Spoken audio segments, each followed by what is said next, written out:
আমি আহোঁ প্ৰশ্ন নম্বৰ 3 লৈ। প্ৰশ্ন নম্বৰ 3 কি দিয়া আছে চোৱা। ABCD ট্ৰেপিজিয়ামৰ AB আৰু CD বাহু সমান্তৰাল, AB সমান্তৰাল CD আৰু AC আৰু BD কৰ্ণ দুডালে পৰস্পৰক O বিন্দুত ছেদ কৰে। দুটা ত্ৰিভুজৰ কোনো সাদৃশ্য শৰ্ত ব্যৱহাৰ কৰি দেখুওৱা যে OA by OC is equal to OB by OD। আমি প্ৰমাণ কৰিব লাগে, গতিকে আমি লিখিলো। প্ৰমাণৰ তিনিটা অংশ থাকে, বিশেষ সূত্ৰ, অংকন আৰু প্ৰমাণ। আমি প্ৰথম বিশেষ সূত্ৰ লিখিছো। বিশেষ সূত্ৰত প্ৰশ্নত যিখিনি দিয়া আছে সেইখিনিকে আমি লিখিম। বিশেষ সূত্ৰত কি লিখিছো চোৱা।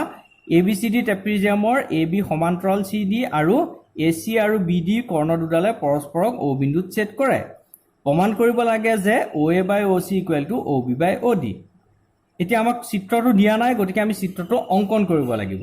মই ABCD ট্ৰেপিজিয়ামটো আঁকিলো আৰু ইয়াৰ কৰ্ণ দুডাল আঁকিলো। মই লিখিছো চোৱা, অংকনত লিখিছো ABCD ট্ৰেপিজিয়াম অংকন কৰা হ'ল, AC আৰু BD কৰ্ণ অংকন কৰা হ'ল। এতিয়া আমি প্ৰমাণটোলৈ আহোঁ। এতিয়া চোৱা, আমাক প্ৰমাণ কৰিবলৈ কি দিছে, OA by OC is equal to OB by OD। এতিয়া ইয়াত আমি চাৰিটা ত্ৰিভুজ পাইছো, হয়নে? এইটো এইটো এইটো এইটো। আমি ইয়াৰ ভিতৰত কোন দুটা ত্ৰিভুজ লম সেইটো ল'বলৈ আমাক কি প্ৰমাণ কৰিবলৈ দিছে চাব লাগিব। আমাক দিছে কি OA by OC আৰু OB by OD। গতিকে আমি কি কৰিব লাগিব, OA আৰু OC বাহু থকা, OB আৰু OD বাহু থকা ত্ৰিভুজ দুটা ল'ব লাগিব। OA আৰু OC বাহু থকা, OB আৰু OD বাহু থকা ত্ৰিভুজ দুটা কোন দুটা হ'ব? এংগুল ত্ৰিভুজ AOB আৰু ত্ৰিভুজ COD, এই ত্ৰিভুজ দুটা হ'ব। আমি সেই ত্ৰিভুজ দুটা ল'লো, এই মুখামুখিকৈ থকা ত্ৰিভুজ দুটা ল'লো। এতিয়া এই ত্ৰিভুজ দুটাত চোৱাচোন, এংগুল OAB অৰ্থাৎ এই এংগুলটো, এই কোণটো মই এডাল চিন দিছোঁ, দেখিছানে? এই কোণটো আৰু এই কোণটো সমান। কিয়? কাৰণ ইহঁত দুটা একান্তৰ কোণ। কাৰণ আমাক কি দিয়া আছে, AB আৰু CD সমান্তৰাল বুলি কোৱা আছে, তেতিয়াহ'লে AC ডাল আমাৰ ছেদক হ'ব। ছেদক হ'লে এইটো কোণ আৰু এইটো কোণ একান্তৰ কোণ হ'ব। ঠিক একেধৰণে এংগুল OBA, এংগুল OBA এই কোণটো আৰু এংগুল ODC এই কোণটো সমান হ'ব। কাৰণ AB আৰু DC সমান্তৰাল আৰু BD আমাৰ কাৰণে কি ছেদক। আকৌ এই দুটা কোণ সমান হ'ব, কাৰণ ইহঁতি কি বিপ্ৰতীপ কোণ। তেতিয়াহ'লে কোন চৰ্তমতে ত্ৰিভুজ AOB সমান্তৰাল ত্ৰিভুজ COD। এতিয়া কি পালো আমি চোৱা, AOB ত্ৰিভুজ আৰু COD ত্ৰিভুজটো সমান্তৰাল পালো। মই কাষত আঁকি দিছোঁ, মই এই ত্ৰিভুজটোক ওলোটা কৰি দিলোঁ, লুটিয়াই পেলাই মই কাষত এনেকুৱা ধৰণে আঁকি দেখুৱাই দিছোঁ।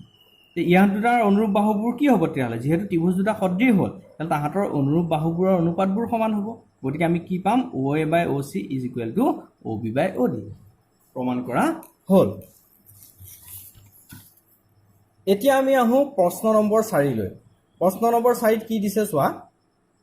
প্ৰশ্ন নম্বৰ 4ত কৈছে, চিত্ৰ এটা দিয়া আছে, চিত্ৰটোত কি দিছে চোৱা, QR by QS is equal to QT by PR আৰু এংগুল 1 সমান এংগুল 2 দেখুওৱা যে ত্ৰিভুজ PQS আৰু ত্ৰিভুজ TQR সদৃশ। কি দিছে চোৱা, QR মানে এই তলৰ ফালে থকা বাহুটো, QR আৰু QSৰ অনুপাতটো, QT এই ওপৰ ফালে থকা বাহুটো আৰু PR এই এনেকৈ বেকাকৈ অঁকা লাইনডাল, ৰেখাখণ্ডডাল, ইহঁতৰ অনুপাতটো সমান। লগতে কি দিয়া আছে, এই এংগুলটো আৰু এই এংগুলটো সমান বুলি দিয়া আছে। হ'ল, গতিকে সমাধানত আমি সেই কথাখিনি লিখি লৈছোঁ। এতিয়া আমি প্ৰমাণটোলৈ আহিছোঁ। এতিয়া চোৱা, ত্ৰিভুজ PQRৰ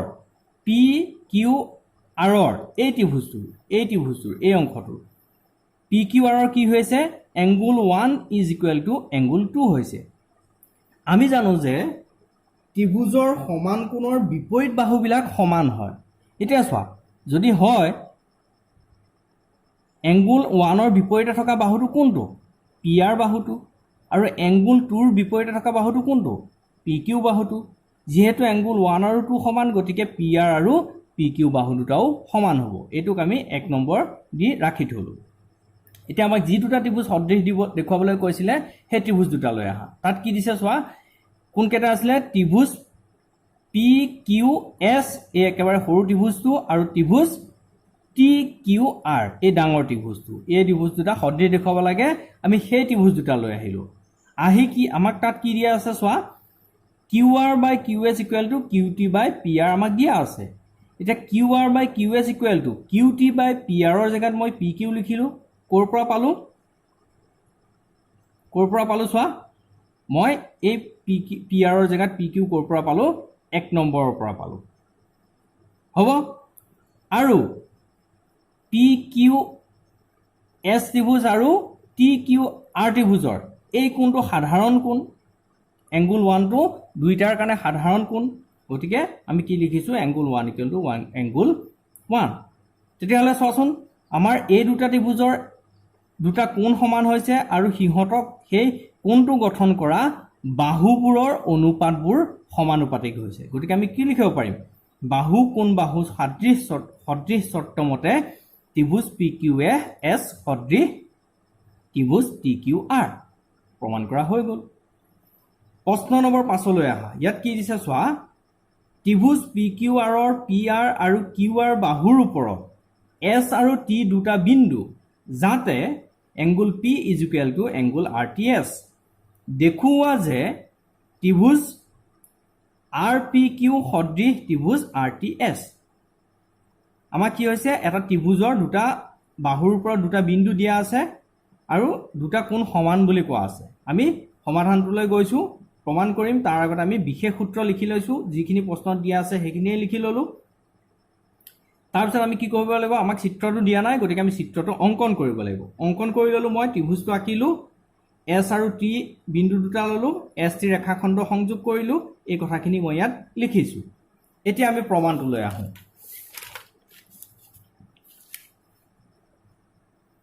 মই চিত্ৰটো এইটো পিঠিত আকৌ এবাৰ অংকন কৰি লৈছোঁ এতিয়া চোৱা আমাক কি কৰিবলৈ কৈছিলে আৰ পি কিউ আৰু আৰ টি এছ ত্ৰিভুজ দুটা সদৃশ বুলি প্ৰমাণ কৰিবলৈ কৈছিলে আৰ পি কিউ এই ডাঙৰ ত্ৰিভুজটো আৰু আৰ টি এছ এই সৰু ত্ৰিভুজটো সদৃশ বুলি কৰিব লাগে আমি সেই ত্ৰিভুজ দুটা লৈ আহোঁ সেই ত্ৰিভুজ দুটাৰ কি হৈছে চোৱা আৰ পি কিউ এংগুলটো এইটো আৰ পি কিউ এই কোণটো আৰু আৰ টি এছ এই কোণ দুটা সমান বুলি আমাক দিয়া আছে আৰু কি পাম আমি পি আৰ কিউ এই কোণটো আৰু এছ আৰ টি এই কোণটো একেটা কোণ হয়নে ইয়াত এই কোণটো কি হৈছে দুইটা ত্ৰিভুজৰ কাৰণে সাধাৰণ কোণ হৈছে অৰ্থাৎ আমি কি পালোঁ এই দুটা ত্ৰিভুজৰ দুটা কোণ সমান পালোঁ যিহেতু দুটা কোণ সমান তৃতীয় কোণটো নিশ্চয় সমান হ'ব তৃতীয় কোণ দুটা নিশ্চয় সমান হ'ব গতিকে আমি বাহু চৰ্ত মতে এ সদৃশ চৰ্ত মতে ত্ৰিভুজ আৰ পি কিউ সদৃশ ত্ৰিভুজ আৰ টি এছ বুলি ক'ব পাৰোঁ 6 নম্বৰ প্ৰশ্নটোত কি দিছে চোৱা চিত্ৰত যদি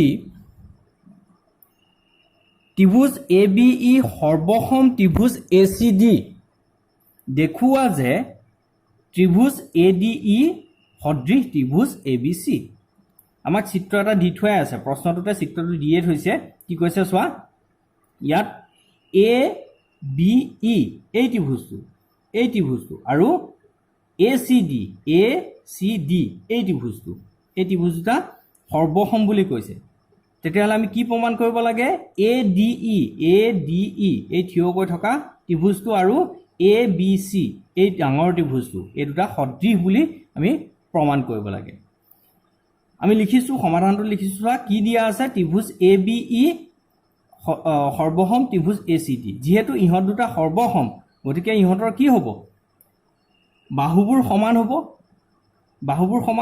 অনুৰূপ বাহুবোৰ অৰ্থাৎ এ বি বাহুটো এ চিৰ লগত সমান হ'ব এ ই বাহুটো এ ডি বাহুৰ লগত সমান হ'ব আৰু বি ই বাহুটো চি ডি বাহুৰ লগত সমান হ'ব এতিয়া এ বি সমান এ চি যদি মই এ চিটোৰে এ বি হৰণ কৰি দিওঁ বা এ চি এটাৰে দুইফালে হৰণ কৰি দিওঁ কি পাম চোৱা A B by A C is equal to 1 পাম একেধৰণে A D equal to A E যদি মই এ ই এটাৰে দুইফালে হৰণ কৰি দিওঁ তেতিয়াহ'লে কি পাম চোৱা A D by A E is equal to A E by A E মানে 1 এই দুটা আমি 1 আৰু 2 দি থলোঁ এতিয়া 1 আৰু 2 পৰা আমি কি পাম ইহঁতৰ চোৱাচোন এই দুইটাতে সোঁপক্ষটো 1 1 পাইছোঁ গতিকে তাহাঁতৰ বাম পক্ষ দুটাও সমান হ'ব অৰ্থাৎ AB by AC is equal to AD by AE এতিয়া মই বৰ্জ্য পূৰণ কৰি দিলোঁ বৰ্জ্য পূৰণ কৰি দিলে মই কি পামগৈ চোৱা AB into AE is equal to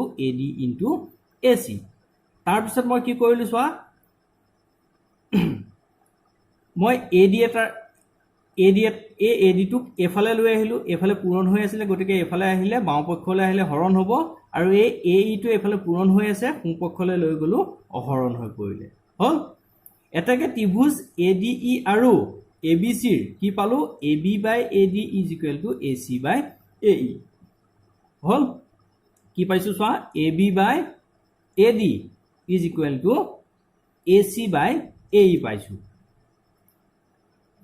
আৰু angle BAC equal to angle DAC angle BAC equal to angle DAC তাৰমানে এই কোণটো সাধাৰণ কোণ হৈছে গতিকে কি দেখিছোঁ আমি এই দুটা ত্ৰিভুজৰ কি হৈছে এই সৰু ত্ৰিভুজটো আৰু এই ডাঙৰ ত্ৰিভুজটো কি হৈছে দুটা কোণ সমান হৈছে আৰু সেই কোণটো গঠন কৰা বাহুবোৰৰ অনুপাতবোৰ সমান হৈছে বা বাহুবোৰ সমানুপাতিক হৈছে গতিকে বাহু কোণ বাহু চৰ্তমতে হাতৃ চৰ্তমতে ত্ৰিভুজ ADE সদৃশ ত্ৰিভুজ ABC এইটোৱে আমাক প্ৰমাণ কৰিবলৈ দিছিলে আশা কৰিছোঁ তোমালোকে এই প্ৰশ্নকেইটাৰ সমাধান বুজি পাইছা আৰু অনুশীলনীৰ বাকী প্ৰশ্নসমূহ কৰিবলৈ যত্ন কৰিবা ধন্যবাদ